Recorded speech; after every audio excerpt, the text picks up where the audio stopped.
औज़ु बिल्लाहि समीइल अलीय्यिल अज़ीम मिनश शैतानिर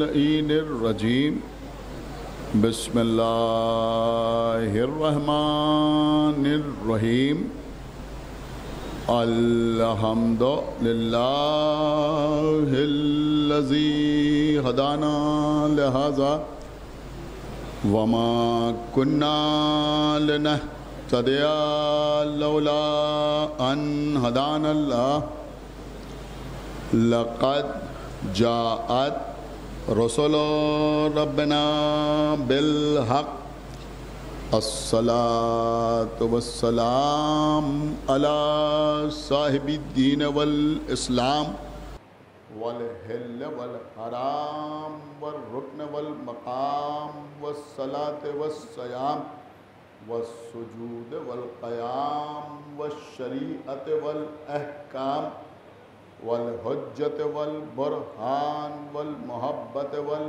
इरफान वल हक़्क़ वल बयान वल किताब वल क़ुरआन सय्यदना व नबियना व शफ़ीअना व मौलाना व मौलस सकलैन जद्दिल हसन वल हुसैन अबिल क़ासिम मुहम्मद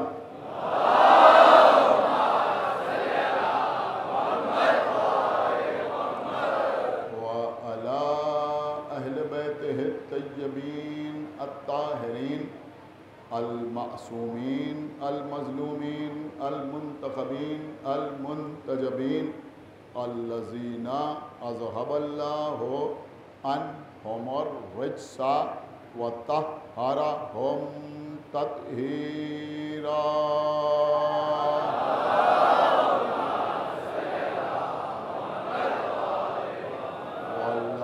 वलअनतुल्लाहि अला आदाइहिम व क़तलतहिम व गासिबी हुकूक़हिम व मुनकिरी फ़ज़ाइलिहिम व मसाइबिहिम अजमईन मिनल आन इला यौमिद्दीन। अम्मा बअदु फ़क़द क़ालल्लाहु सुब्हानहु तबारका व तआला फ़ी किताबिहिल मजीद व फ़ुरक़ानिहिल हमीद व क़ौलुहुल हक़। बिस्मिल्लाहिर रहमानिर रहीम। या अय्युहन नबिय्यु इन्ना अरसलनाका शाहिदम व मुबश्शिरम व नज़ीरा। सलावत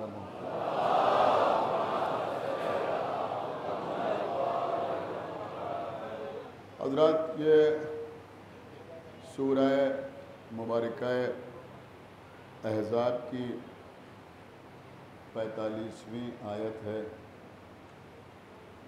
जिसको सरनामा सुखन के लिए इंतखाब किया है। खालिक़ कायनात अपने हबीब को, अपने महबूब को, ताहा व यासीन को, मुज़म्मिल व मुद्दस्सिर को मुखातिब करते हुए इरशाद फरमा रहा है कि हमने आपको शाहिद, गवाही देने वाला, मुबश्शिर, बशारत देने वाला और नज़ीर यानी नज़ारत देने वाला बनाकर भेजा। इस साल इस अशरे का आ जाओ, उसको बुला लो, आ जाओ, आ जाओ, बेटा आ जाओ, आ जाओ। एक सलावत और पढ़ो पर मोहम्मद। इस साल इस अशरे का मौजू है शहादत।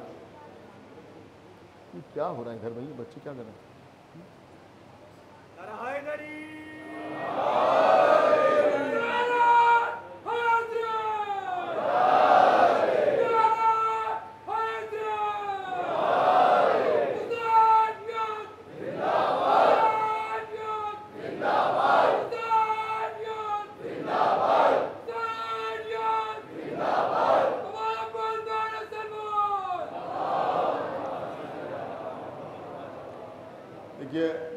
कि आप मुतवज्जो हो जाएं, कुछ अहम गुफ्तगू आपसे हो जाए। मौजू है शहादत। आम तौर पर जब शहादत का लफ्ज़ इस्तेमाल होता है तो आपके जहन में एक ही माना उजागर होते हैं कि शहादत का मतलब है अल्लाह की राह में किसी शख्स का मैदान जिहाद में कत्ल हो जाना। इंशाअल्लाह इन मजालिस में उन माना पर भी गुफ्तगू होगी,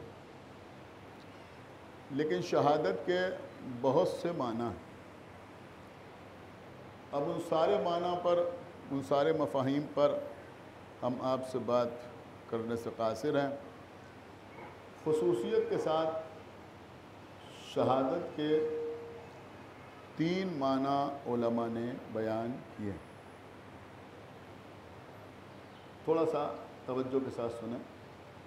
शहादत का लफ्ज़, इसका मादा है शहदा। इसके 3 माना होते हैं। शहादत का मतलब है गवाही देना। पहले माना है शहादत के गवाही देना। दूसरे माना शहादत के हैं हाजिर होना। तीसरे माना शहादत के बयान किए गए हैं अल्लाह की राह में बेजुर्म ख़ता कत्ल हो जाना। तो सबसे पहले माना बयान हुए हैं गवाही देना। तो आप यूँ भी कह सकते हैं कि शहीद का मतलब है गवाह, शहादत का मतलब है गवाही। गवाही देने वाले को शाहिद भी कहा जाता है और शहीद भी कहा जाता है। शाहिद और शहीद में भी कुछ फ़र्क है, इंशाअल्लाह किसी दिन अर्ज़ करूँगा। लेकिन इस वक्त आप इतना समझें कि गवाही देने वाले को शाहिद भी कहा जाता है और शहीद भी कहा जाता है। अल्लाह ने कुरान में मौला अली को भी गवाह करार दिया, रसूलुल्लाह को भी गवाह करार दिया और अल्लाह ने ख़ुद अपनी ज़ात को भी गवाह करार दिया। एक सलावत पढ़े बर मोहम्मद।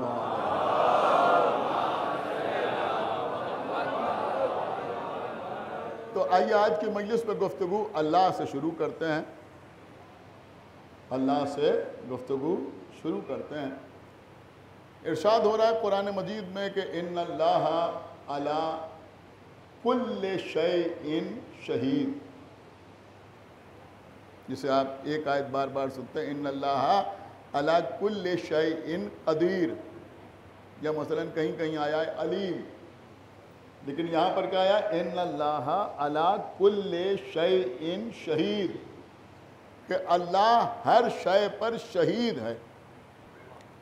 समझा?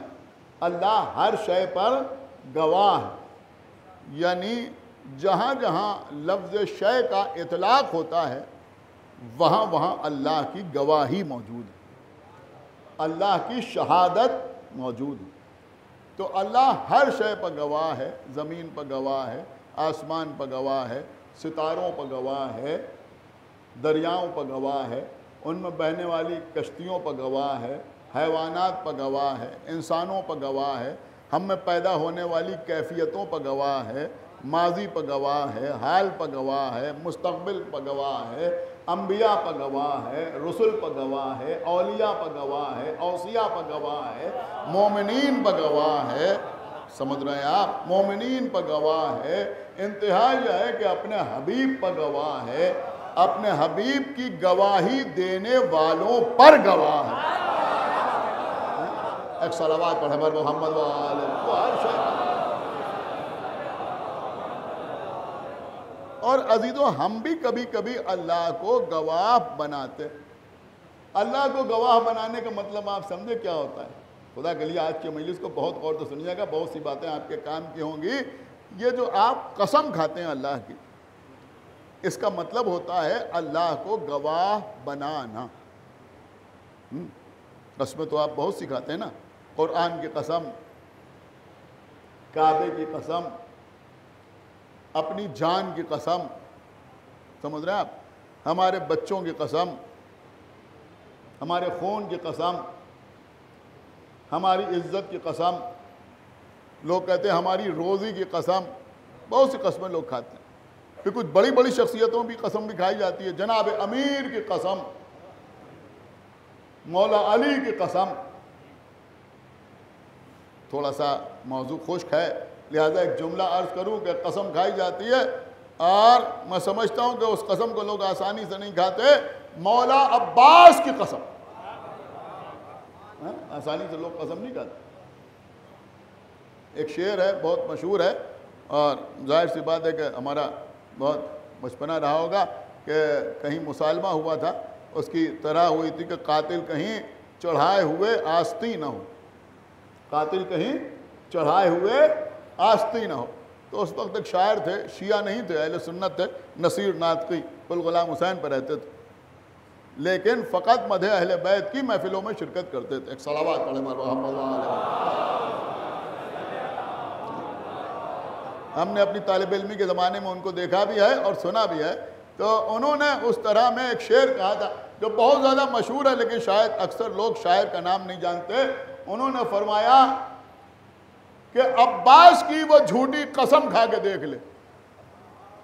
दूसरा मिसरा गजब कर रख दिया, वो कहते हैं अब्बास की वो झूठी कसम खा के देख ले, अब्बास के जलाल का जिसको यकीन हो।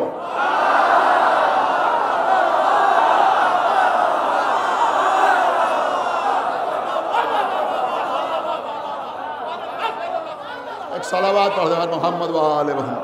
अब्बास की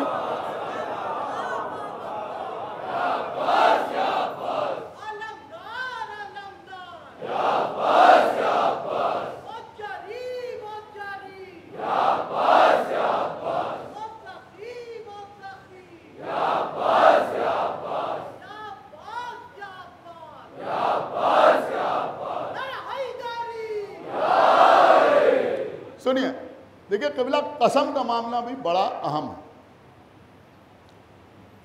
ये जो कुछ लोग कसम को तकिया कलाम बना लेते हैं, हर बात में खुदा की कसम, कुरान की कसम, अस्तग़फिरुल्लाह, खून हुसैन की कसम, अल्लाह की कसम, ये तरीक़ा दुरुस्त नहीं। मासूमीन ने इसकी मज़म्मत फरमाई। आप मेरी बात समझें, ये बात बात पर कसमें खाना, इसकी मासूमीन ने मज़म्मत फरमाई। मैं भी आपकी खिदमत में अर्ज़ करूँगा कि हकीकत में कसम का मतलब क्या है और कसम कहते किसे हैं। देखिए, हमारे अलावा जो दूसरे फ़िरक़े हैं उनके यहाँ तो मसला ये है कि वो कहते हैं कि साहब गैरुल्लाह की कसम जो है अगर खा ली जाए तो इंसान मुशरिक हो जाता है, लेकिन हमारे यहाँ ताज़ीमन आइम्मा तहरीन या मासूमीन या खाने काबा या कुरान की कसम खाई जा सकती है। लेकिन क़िबला जो शरई कसम है वो आपको मालूम है क्या है? मैं समझता हूँ कि जो शरई कसम है उसको तो लोग कसम ही नहीं समझते, यूं ही कह देते। मैं बताऊं आपको शरई कसम क्या है, बुजुर्ग मुझसे बेहतर तरीके से जानते हैं, मैं सिर्फ इन बच्चों को बता रहा हूं, अगर ये भी मुतवज्जह ना होंगे तो बात ही कहना बेकार। शरई कसम क्या होती है? वल्लाह। मैं समझता हूं कि लोग बात बात में कहते थे वल्लाह वल्लाह वल्लाह। अभी ये भी आपकी खिदमत में अर्ज करूंगा। तो ये जो वल्लाह है ये क्या है? ये है शरई कसम, कसम शरई। बहुत तवज्जो के साथ सुनिएगा, वल्लाह। दूसरी शरई कसम क्या है? बिल्लाह। याद रखिएगा, वल्लाह। दूसरी शरई कसम क्या है?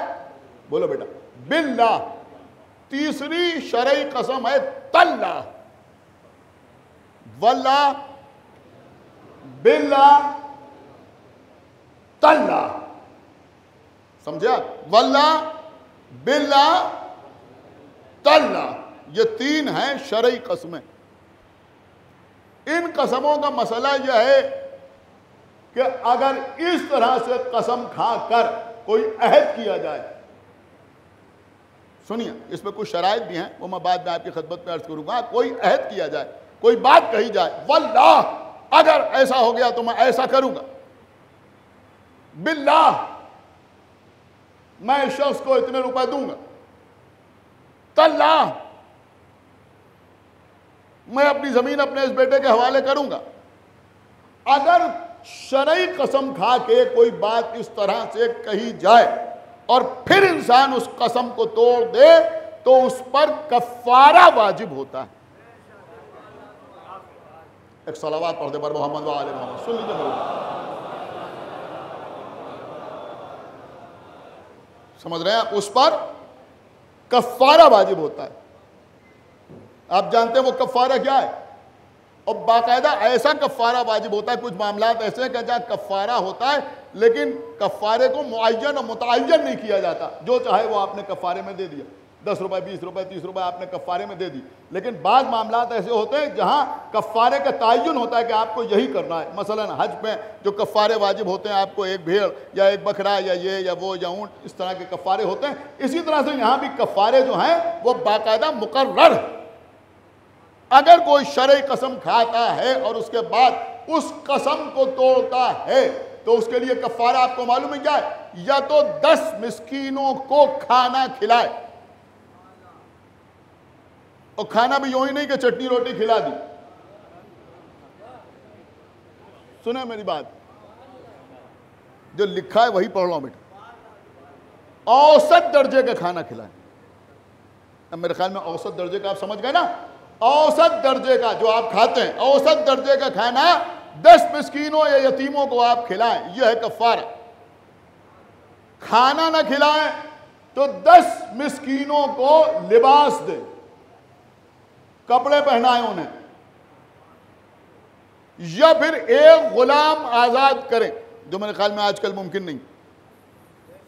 2 ही चीजें मुमकिन है, या तो 10 मिस्कीनों और यतीमों को खाना खिलाएं।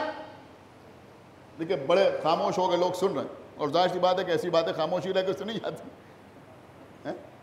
या तो 10 मिस्कीनों यतीमों को खाना खिलाएं, या 10 मिस्कीनों को लिबास पहनाएं, या एक गुलाम आजाद करें।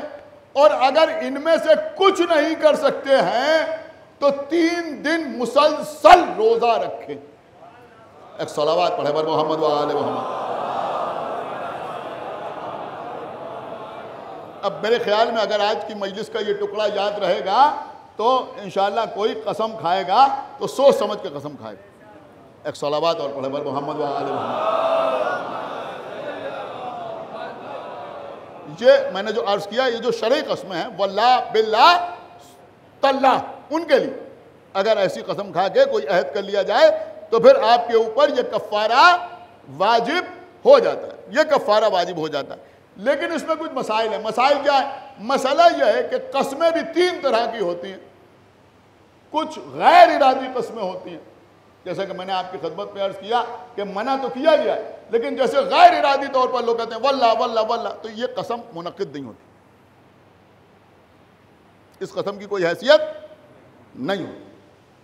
हाँ, अगर इरादे के साथ कसम खाई जाए, नीयत के साथ कसम खाई जाए, तो उस कसम की अहमियत है। उसको अगर तोड़ा जाए तो यह कफारा वाजिब होता है। तीसरी किस्म कसम की क्या है? का झूठी कसम। झूठी कसम खाना गुनाह है कबीरा,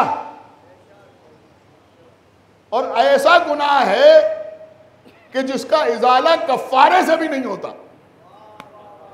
एक सलावत पढ़े पर मोहम्मद वाले। झूठी कसम का यानी कुछ मसला ऐसा था, आपने झूठी कसम खा ली तो ये नहीं कि आपने कफारा दे दिया और आपका गुनाह खत्म हो गया। नहीं, गुनाह खत्म नहीं हुआ। अब अगर ऐसा कुछ हो गया है तो उसका एक ही रास्ता है, तौबा।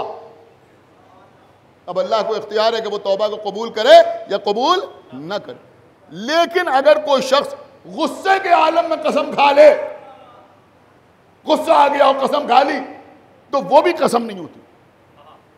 खुदा के लिए बेदार होइए, वो भी कसम नहीं होती। आप बहुत खामोशी से सुन रहे हैं, कुछ ना कुछ तो ऐसा कहना है कि आपकी खामोशी टूट जाए कि भाई हमारी फिक्र वो है कि जहां गुस्से के आलम में न कसम होती है न तलाक होती है।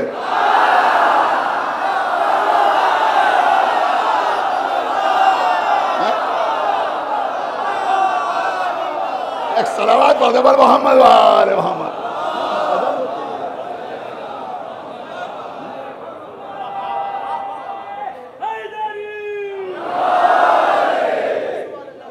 देखिए आजकल कुछ लोगों को मुता पर एतराज करने का मरज हो गया है।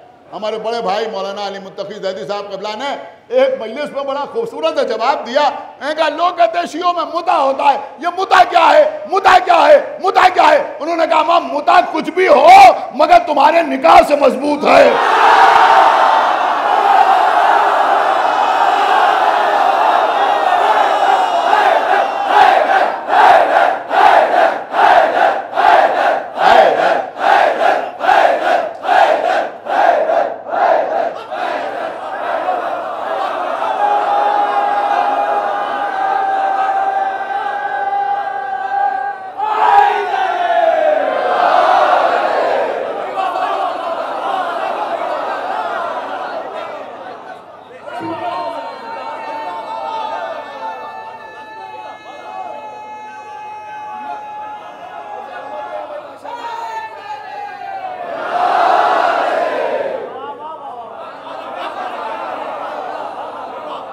तो क़िबला सुने मेरी बात कि गुस्से के आलम में अगर कसम खाई जाए तो वो भी कसम नहीं होती। अच्छा क्यों नहीं होती ये भी मैं आपको बताऊं। देखिए अक़वाल मासूमीन हमारा सामने है और मेरे ख्याल में जो बुजुर्ग बैठे हैं उनको इस बात का एहसास होगा कि इस इमामबाड़े में जो मजलिसें होती हैं बहरहाल तैयारी ही के साथ होती हैं। एक सलावत पढ़े बर मोहम्मद। तो पूरी तवज्जो के साथ आप समाज फरमाएं, जो पढ़ाए वही आपकी खिदमत में अर्ज़ कर रहा हूँ, कहीं अलग से नहीं अर्ज़ कर रहा हूँ कि देखिए गुस्से के आलम में क्यों नहीं होती। मसला क्या, गुस्से में तलाक क्यों नहीं होती, गुस्से में कसम क्यों नहीं मुनक़िद होती। बात यह है कि इन सारी चीज़ों में एक शर्त है। शर्त क्या है कि बालिग हो, आकिल हो, बालिग भी हो आकिल भी हो।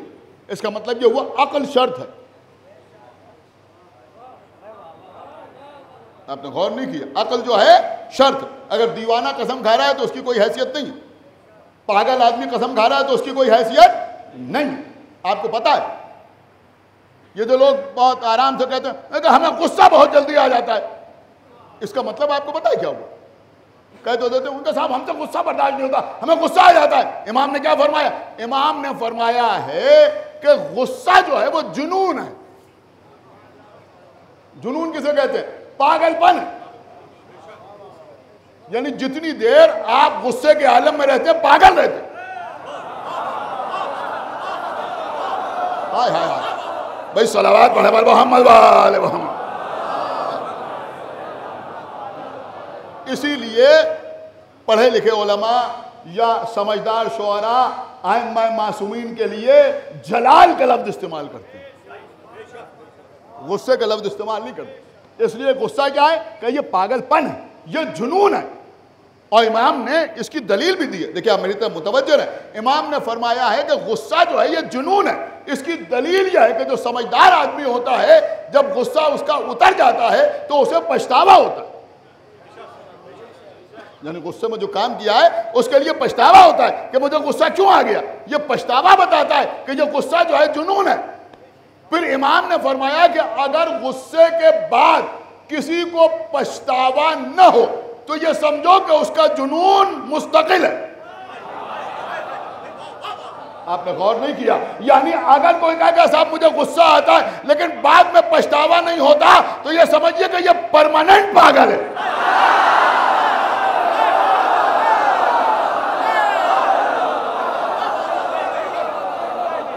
एक सलावत और पढ़े वाले मोहम्मद वाले।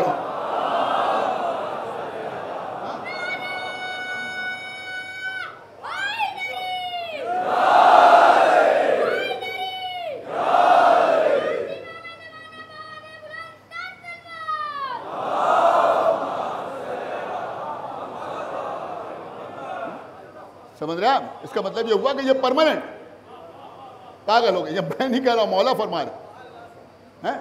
तो गुस्से के आलम में कसम खाई जाए तो वो कसम कसम नहीं होती। तो आपने सुन लिया ना कि कसम खाने में एहतियात से काम लेना ज़रूरी है। अब अजीजों, हम जो कसम खाते हैं, हमने कहा अल्लाह की कसम, इसका मतलब क्या हुआ कि हम अल्लाह को गवाह बना रहे कि इस बात पर मेरा अल्लाह गवाह है।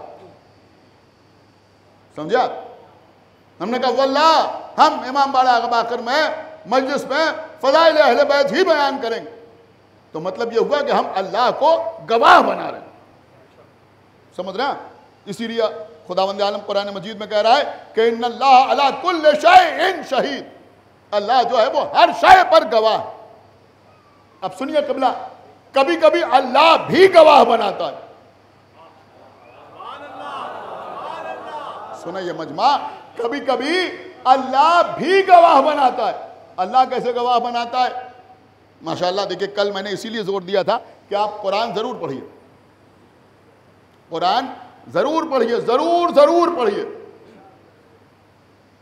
तो बहुत सी चीजें आपकी समझ में आई। आप कुरान पढ़ते हैं, उसमें अल्लाह ने तमाम कस्में खाई हैं। वल शम्स, सूरज की कसम, वल कमर, चांद की कसम, वल अर्ज़, जमीन की कसम, वल समा, सब सुनिए ना, आसमान की कसम, वल नज्म,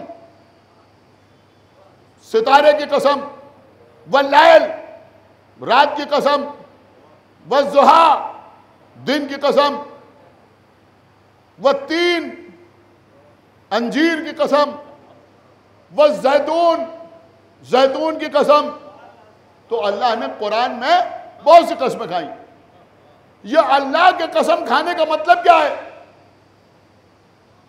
तो मुफस्सरीन ने बताया कि अल्लाह के कसम खाने का मतलब यह है कि अल्लाह इस बात पर इन चीजों को गवाह बना रहा है जिनकी कसम खा रहा है।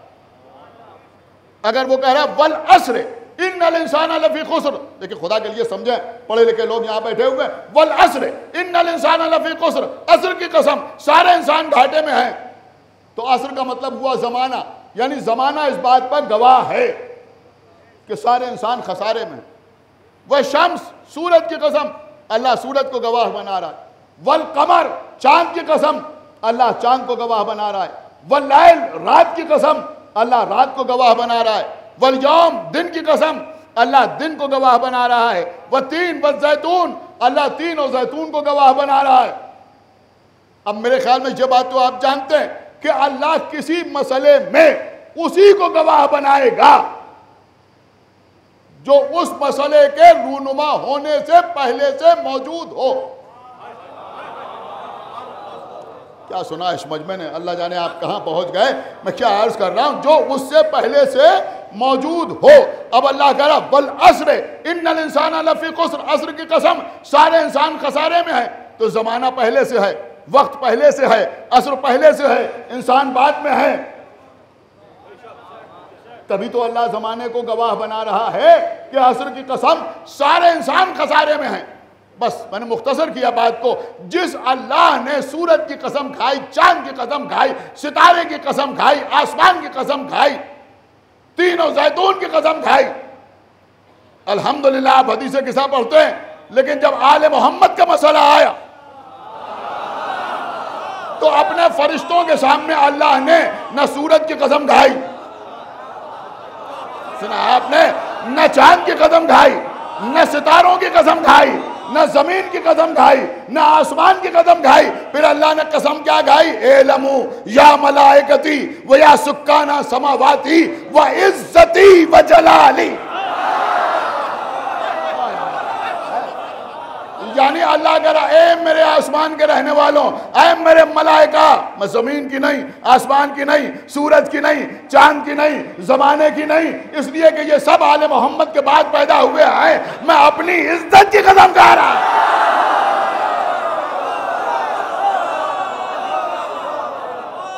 एक सलावत पढ़े मोहम्मद वाले मोहम्मद।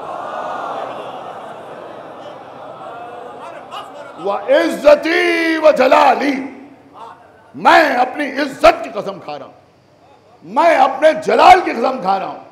इसका मतलब यह हुआ कि आले मोहम्मद की फजीलत पर अल्लाह की इज्जत गवाह। हाय हाय, आपने जुमले का लुत्फ ही हासिल नहीं किया। बहुत बड़ा जुमला मैं आपकी खिदमत में अर्ज कर गया। आले मोहम्मद की फजीलत पर अल्लाह का जलाल गवाह है। अब अगर कहीं कोई गवाही देने वाला हो और कोई उस बात से इनकार करे तो इसका मतलब ये हुआ कि उसने उन गवाहों की गवाही को झुटलाया। अब अगर कोई फजीलत अहले बैत से इनकार करे,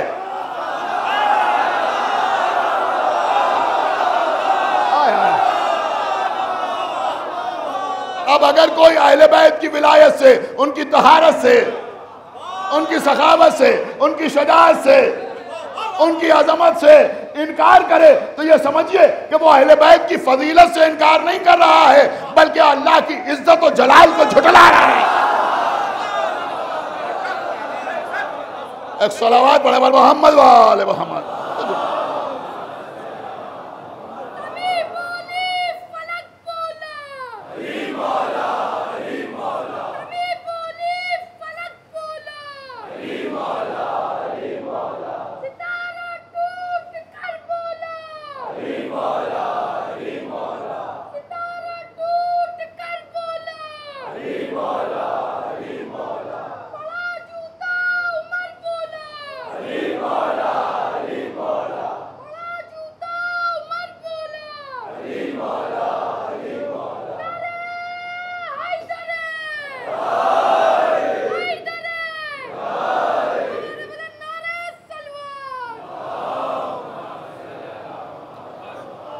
मेरे ख्याल में आज बच्चों के लिए शहादत का एक छोटा सा कॉन्सेप्ट जो था वो क्लियर हुआ कि शहादत का मतलब गवाही।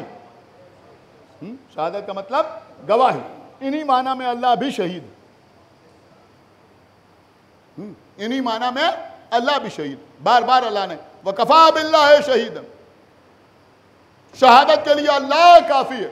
फिर इंशाअल्लाह कल या परसों इसी मौजू को आगे बढ़ाया जाएगा कि बस शहादत के लिए अल्लाह काफ़ी। वो शहीद गवाह है। किस पर गवाह? हम पर गवाह, हमारे अमाल पर गवाह, सारी कायनात पर गवाह है। बस क़िबला, बात तमाम हो गई। अल्लाह भी गवाह, अल्लाह का रसूल भी गवाह और अहले बैत भी गवाह। आप मजलिस इमाम हुसैन में आइए तो ये सोच के आइए कि आपकी इस हाज़िरी पर मासूमीन गवाह, आपकी इस अज़ादारी पर हुसैन इब्न अली गवाह, और फिर सबसे बढ़ के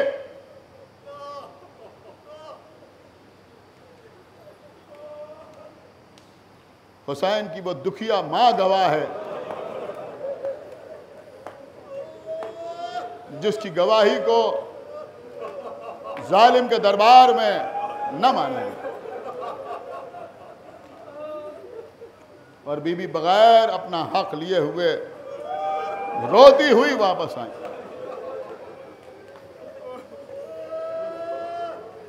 बस क़िबला, शिद्दत की गर्मी है, इतने करीब करीब मोमिनीन बैठे हुए हैं। ये सिर्फ मजलूम का गम है जिस पर मौसम का असर नहीं होता। यहाँ तो पंखे भी चल रहे हैं, कूलर भी चल रहे हैं, लोग पानी पी के मजलिस में आके बैठे हैं, मजलिस के बाद पानी पिएंगे। लेकिन करबला में कैसी गर्मी। मीर अनीस फरमाते हैं, आबे खुनुक को खल तरसती थी खाक पर, गोया फलक से आग।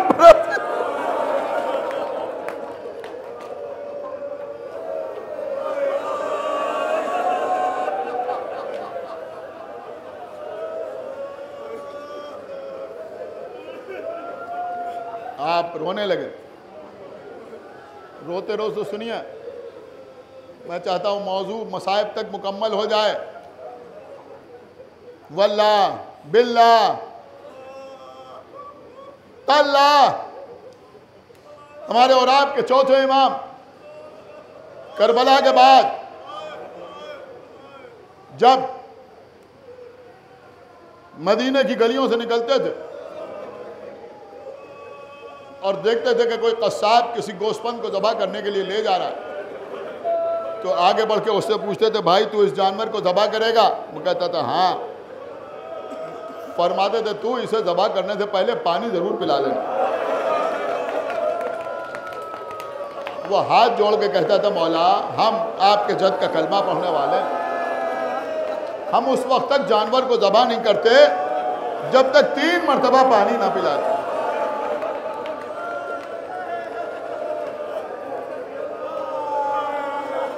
इमाम करबला का रुख करते थे और फरमाते थे, बाबा आज मुसलमान जानवर को ज़बह करने से पहले पानी पिलाता है, फिर 3 यही शरई कसमें खाते थे इमाम, वल्लाह बिल्लाह सुम्मा तल्लाह क़ुतला बी अतशान।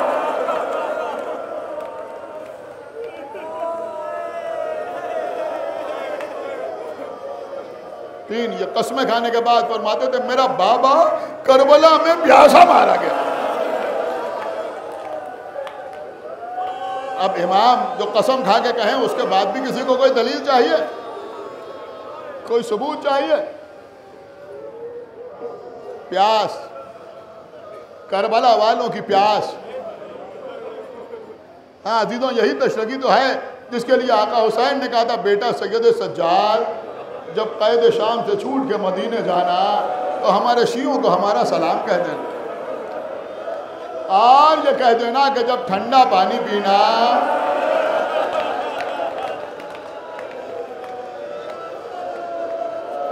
तो हमारी प्यास को याद कर लेना।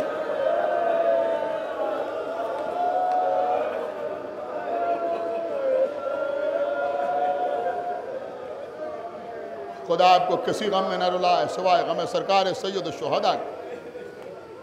आज मैंने छोटे इमामबाड़े की मजलिस में ठीक 9 बजे मजलिस शुरू हो जाती है, आप हजरात वहाँ भी तशरीफ़ लाया करें, ये बात पढ़ी थी कि आका हुसैन आज 2 मुहर्रम को करबला की सरजमीन पर पहुँचे। देखिए हाजिर होना भी शहादत कहलाता है। हुसैन हमारी जान कुर्बान। किसी खतीब ने बड़ा अच्छा जुमला कहा था कि हुसैन ने नाना से जो वादे किए थे वो रोज़े आशूरा के लिए किए थे। मेरा अकबर, मेरा कासिम, मेरा औन, मेरा मोहम्मद, मेरा अली असगर, मेरा गला, मेरी जान, ये सारे वादे रोज़े आशूरा के लिए थे। लेकिन हुसैन उस करीम इब्ने करीम को कहते हैं जो अपनी वादागाह पर 8 दिन पहले आ गए। 2 मुहर्रम को हुसैन करबला की सरजमीन पे आ गए। करबला आने के बाद फरमाया, भैया अब्बास खेमे नस्ब करो। देखिए हुसैन को करबला पहुंच के 3 बातों का बड़ा ख्याल था। सबसे पहली बात यह थी कि बीबियां पर्दे में रहें, उनका पर्दा बरकरार रहे।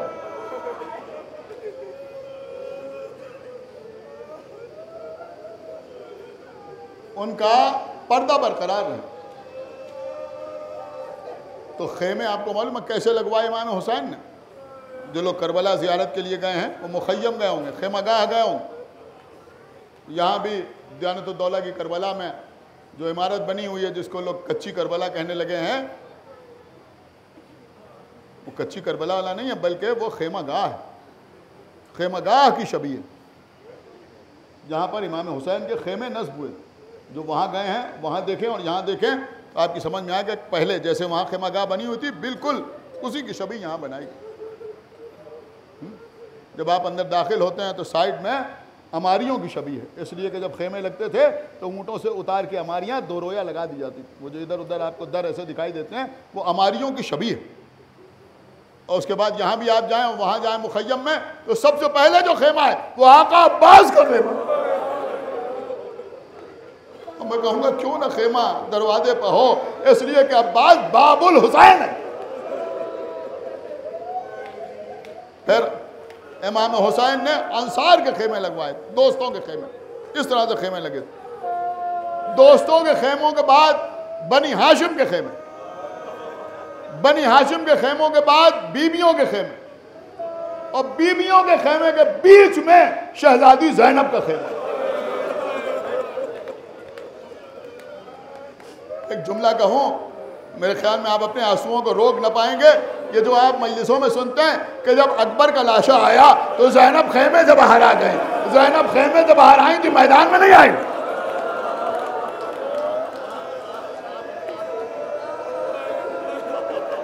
बनी हाशिम के खेमे पर्दा किए हुए थे, उसके बाहर अंसार के खेमे पर्दा किए हुए थे।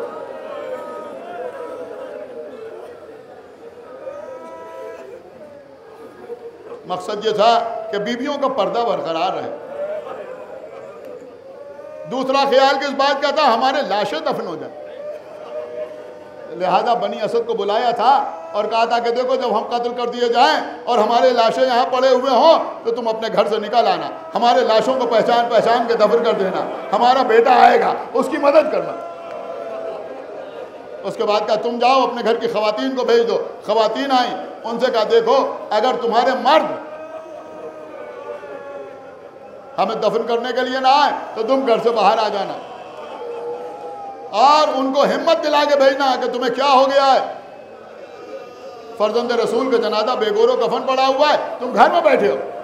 फिर कहा जाओ बच्चों को भेजो। अब छोटे छोटे बच्चे आए, कहा बच्चों देखो अगर तुम्हारे वालिदैन हमें दफन करने के लिए ना आए तो तुम घर से खेलते हुए बाहर आ जाना, एक एक मुट्ठी खाक उठाकर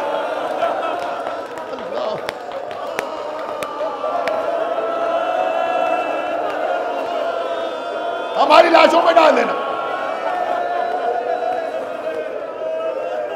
तीसरा ख्याल किस बात का था, बस मजलिस तमाम हो गई। आज विक्टोरिया स्ट्रीट पर कोई गिन नहीं सकता कितनी सबीलें लगी हुई।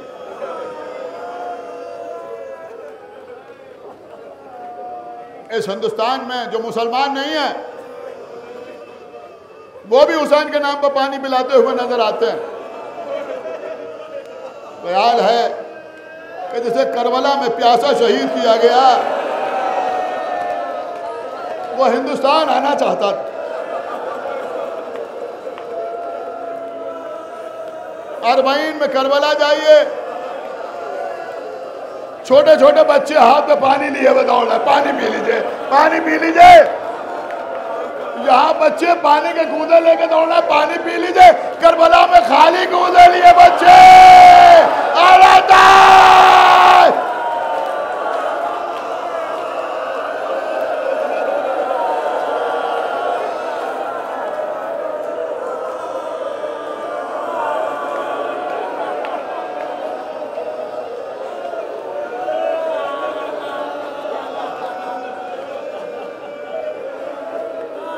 आप इस इमामबाड़े में मसाइब सुनने आते हैं, रो लीजिए क़िबला, जी भर के रो लीजिए। खुदा आपको सलामत रखे, बीबी ज़हरा आपको इसका अज्र अता फरमाए। दरिया के किनारे खेमे लगवाए, पानी की कमी ना होने पाए। हमारे बुजुर्ग जनाब आला हजरत साहब का हुक्म है, मसाइब का ये गोशा आपकी खिदमत में अर्ज़ करें, खुदावंद आलम इनको भी सलामत रखे, खिदमत अदा में इनकी तौफीक़ात में इज़ाफ़ा फरमाए। यजीद के लश्कर का एक रिसाला आया, आका अब्बास खेमे के दरवाजे पर बैठे हुए, शबीह पैगंबर शहजादे अली अकबर कुछ फासले पर खड़े हुए। आने वाले सरदार रिसाला ने शहजादे अली अकबर से आगे कहा, अली अकबर हुसैन के खेमे दरिया के किनारे से हटा लो। क्यों? कहा यहाँ यजीद के खेमे लगे, हुसैन के खेमे हटा लो। शहजादे का हाथ तलवार के कब्जे पर पहुंचा, तुम्हारी मजाल कि मेरे बाबा के खेमे दरिया के किनारे से हटा दो। दूर बैठे हुए आका अब्बास ये मंजर देख रहे थे, दौड़ते हुए आए, भतीजे के सीने में हाथ रखा, मेरे लाल जब तक मैं जिंदा हूं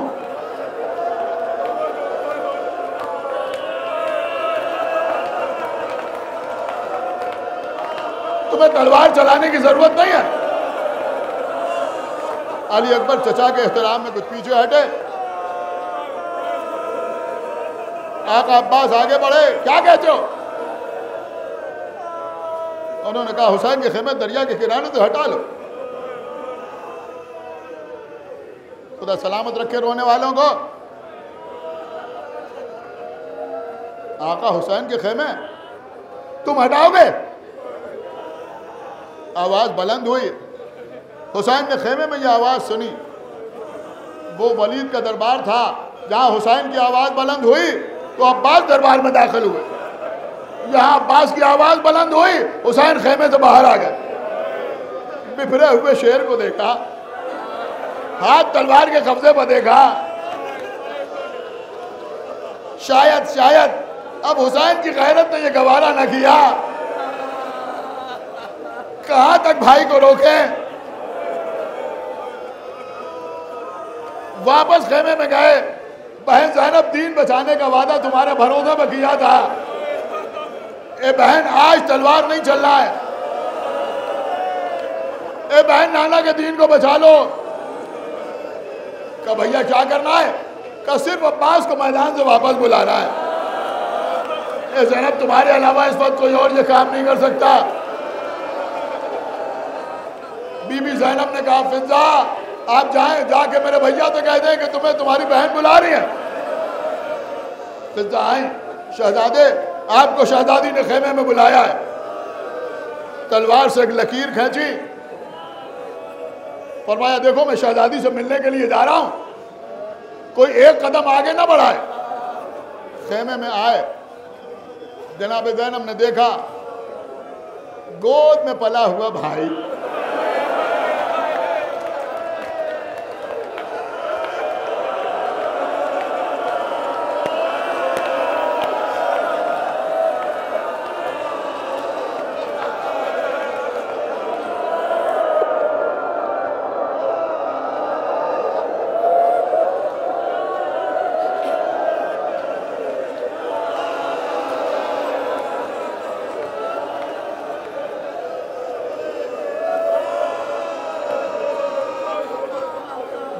बैठ जाओ मेरे भैया।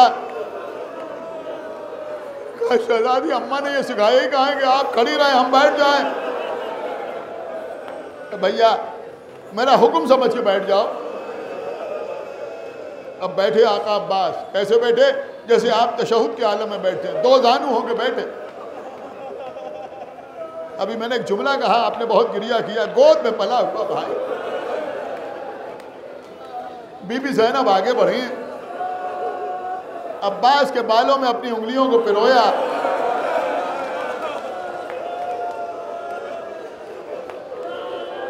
बड़े प्यार से एक जुमला कहा, भैया मैंने सुना तुम्हें जलाल आ गया। ए भैया, तुम्हारा हाथ तलवार के कब्जे पर पहुंच गया। ए भैया, तुमने तलवार निकाल ली। शहजादी, आप ही बताएं ये गुलाम क्या करे? ये मलून कहते हैं कि आका हुसैन के खेमे यहाँ से हट जाएं। भला ऐसा कैसे मुमकिन है कि आका हुसैन के खेमे मेरी जिंदगी में दरिया के किनारे से हट जाएं? ए भैया, क्या बात है? खेमे तो दरिया के किनारे इसलिए लगे थे कि पानी की कमी ना हो। अब देखिए, ये समझाने का अंदाज है आपकी शहजादी। भैया, जब तुम मौजूद हो,